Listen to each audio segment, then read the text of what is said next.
Hoje é o segundo dia de carnaval oficial, pelo menos, né, pelo Brasil. E a festa toma conta dos foliões, das ruas, das avenidas, mas muitos pais acabam se preocupando com os seus filhos nessa época do ano. E sobre os cuidados com as crianças, a gente conversa agora com Paulo Teles, que é pediatra pela Sociedade Brasileira de Pediatria. Doutor Paulo, obrigada por conversar com a gente.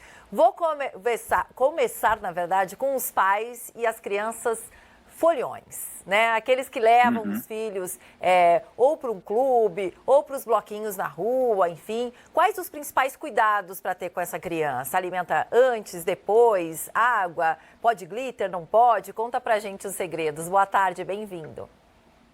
A gente tem que tentar fazer essa folia ser segura, né? Acho que é um momento que todo mundo gosta de se divertir, mas as crianças demandam um cuidado especial. Então, primeira coisa, Paula, é buscar bloquinhos ou festas ou eventos em clube que sejam para criança, que tenham uma infraestrutura para criança e adolescente. Acho que isso é super importante também.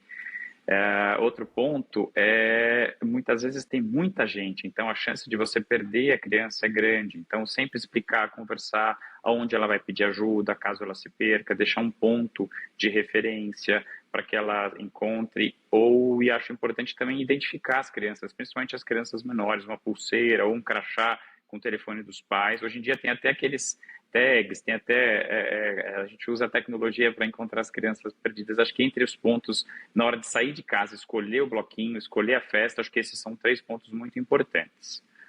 Fora isso, eu vou resumir rápido, mas para quem está ouvindo, para fazer uma folia feliz, que as crianças desidratam muito rápido e está muito calor aqui no Brasil. Então, hidratação constante é muito importante, principalmente com água, né?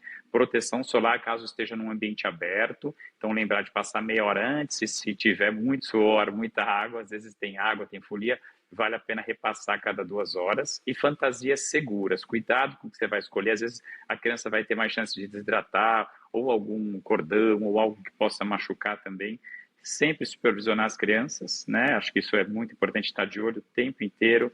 Cuidado com o som também, Paulo. Olha que interessante, as crianças às vezes ficam muito perto das caixas de som, então a gente recomenda 15 metros de distância para não ter problema auditivo, né? E buscar horários mais seguros, antes das 10, depois das 4, se tiver espaço aberto, ou um ambiente fechado que tenha ventilação ou ar para que as crianças fiquem saudáveis. E no seu ponto de alimentação, alimentação leve, saudável, de preferência frutas, né, alimentos mais leves, principalmente antes e durante a festa, durante o evento. E os pais, zero álcool, nada de álcool quando a gente está cuidando de criança. Você falou aí da questão da hidratação, eu pensei na hora de levar para criança, porque senão também acaba querendo, né, comer as porcarias que ali estão, assim. Aí fiquei pensando, bom, se você tem hidratação, você tem fruta, você pode fazer aqueles sorvetinhos, né, que a gente fala que coloca um palitinho no gelo, pode levar também de alguma forma aí com uma térmica ali, que é leve, o pai, enfim, e aí mantém essa criança hidratada, ainda com um picolézinho dela, uma fruta, tá tudo ok. Você falou também, Paulo... Água de coco. Né, dos horários, né? Ou seja, aqueles horários em que o sol não está tão forte, antes das 10 da manhã e depois das 4 horas da tarde. Existe uma idade, assim, mais recomendada para a criança começar a curtir a folia? Seja um bloquinho. Eu, na verdade, lá em Porto Alegre, no Rio Grande do Sul, quando era criança, tinha muita coisa de clube. Então era um pouco mais fechado e tal. Hoje em dia, acho que a gente tem mais as questões de blocos de rua mesmo. Tem alguma idade que seja adequada ou a ideal para começar a levar as crianças para esse tipo de carnaval? Acho que não existe uma recomendação precisa, Paula, mas eu gosto de falar muito para os meus pacientes que você tem que escolher a idade em que você acha que seu filho vai curtir. A gente não está levando as crianças para que a gente curta e né, que as crianças não estejam curtindo o processo. Então, acho que a partir do momento que a criança passa a entender um pouco mais, percebe que é uma festa, que é um momento de diversão, de brincadeira, acho que aí vale a pena levar. Os bebês muito pequenininhos, muito mais riscos de desidratar, de sofrer com o calor. Então, uma dica boa é converse com a criança. Se ela tem esse entendimento, acho que ela está pronta para ir para uma festa, está pronta para ir para uma folia bacana. Alguma duração também que seja máxima, dependendo da faixa de idade dessa criança? Porque a gente estava falando ali da proteção solar, da hidratação, da alimentação. Então, tem um tempo, assim, olha, no máximo 2, 3, 4 horas, dependendo da faixa etária, para essa criança ficar ali na folia? Muito importante isso, Paulo. A gente tem que observar os sinais da criança, né? Então, cada criança, cada idade vai ter um limite maior ou menor.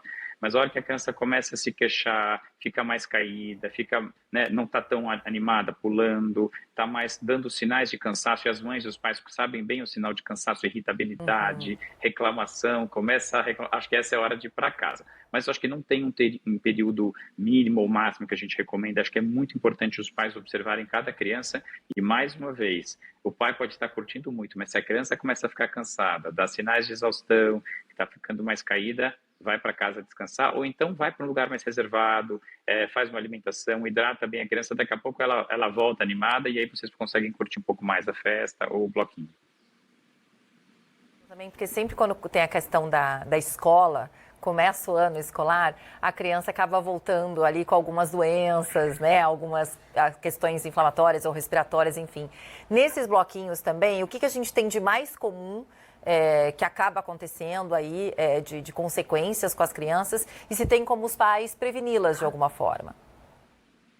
Acho que o risco principal é a alimentação fora de casa, quando a gente não tem um fornecimento adequado de gelo, de água, e você tem muita chance de contaminação, então as doenças gastrointestinais com vômito, diarreia, isso acaba sendo comum.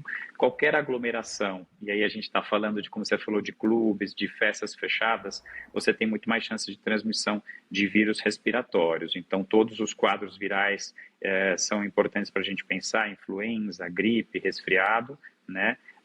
Acho que esses são os pontos de maior preocupação quando a gente está falando de doenças infecciosas, mas acho que a principal preocupação, eu diria que é insolação, desidratação e exaustão dessas crianças. E o sol, né? A gente tem muitas vezes, eu falei da insolação, queimadura, então tem muita atenção. Falar de maquiagem em crianças, uso de glitter, essas questões todas, elas são recomendadas? Tem algum cuidado que você acha que passaria para os pais que estão nos assistindo agora?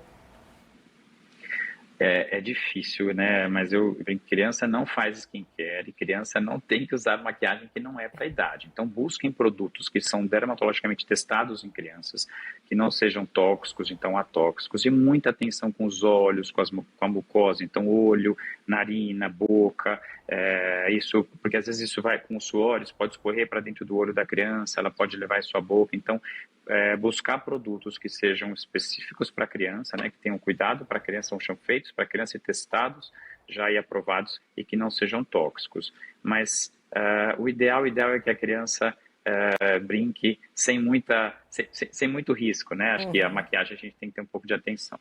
Isso é muito maluco, né? Até fazendo um parênteses do carnaval aqui, doutor Paulo, a gente está vendo principalmente as meninas, né? Cada vez mais cedo fazendo skincare.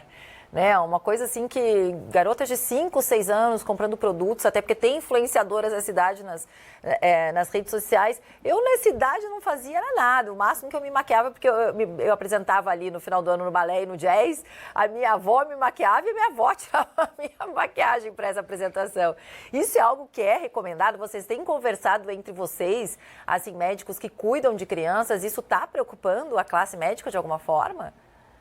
Com toda certeza, Paula, acho que é uma pergunta muito importante, a gente tem alertado isso demais, as redes sociais têm um papel muito importante nessa má influência, né, que a gente fala. Acho que a gente está falando de uma adultização, a gente teve há pouco tempo atrás o vídeo do Felca falando sobre a adultização, mas a maquiagem não deixa de ser uma forma de adultização. Então, você falou da fantasia, busque fantasias que sejam para criança, ela não tem que estar maquiada como adulta, ela tem que estar buscando uma fantasia que seja feliz para ela, que ela se divirta, que não seja igual a da mãe dela, por exemplo, mas acho que a gente tem que ter bastante cuidado com isso. Olha que interessante, no ano passado, nos Estados Unidos, o produto mais pedido no Dia das Crianças entre as meninas foi maquiagem. Então, a gente tem que ter essa mudança de mentalidade, a gente tem que lembrar que a criança tem que se divertir, tem que brincar. São 12 anos de infância, a gente não tem que encurtar esse período, ele é absolutamente essencial para o desenvolvimento neurológico, cognitivo dessa criança. A gente não precisa adultizar antes, não. Então, acho que se quiser fazer algum cuidado com a pele, é no máximo protetor solar e uma boa hidratação depois do banho, que isso faz parte da recomendação de cuidado para a criança, e sem produtos que não sejam para a criança, para que a pele da criança não sofra e que essa criança não tenha uma adultização precoce. Acaba até estragando essa pele dessa criança, né? Porque é uma pele tão... É quase virgem ali, ela tá perfeitinha. Depois a gente fica com saudade de ter a pele de criança, né? Mal ela sabe. Agora, doutor, pra gente encerrar também, perguntar do pós-carnaval. Ou seja, foi num bloquinho hoje, amanhã já volta? Não, deixa um dia essa criança de descanso. Como é que deve ser esse descanso e essa recuperação aí? cada criança também, mais uma vez, vai depender muito quanto foi, mas respeitar as crianças acho que é absolutamente essencial. Então, se o seu filho está cansado, não quer ir, não vá, descanse. Se ele está animado, talvez fazer um intervalo menor no dia seguinte, mas você foi muito precisa. O ideal é sempre um dia de folia e um dia de descanso para essa criança se recuperar e ao final do carnaval voltar à escola sem estar muito cansado. Tá certo. Doutor Paulo, obrigada, viu, pelas recomendações aqui para os papais e mamães que nos assistem aqui na Band News TV. E é isso. Deixa as crianças se divertirem, mas sempre com aqueles cuidados, com a precaução, com a prevenção, lembrando que são crianças que a gente tem que estar de olho, né? Obrigada. Bom carnaval, viu? Até a próxima. Obrigado a vocês também. Diversão e segurança em criança tem que ser sempre junto um lado do outro. É isso aí.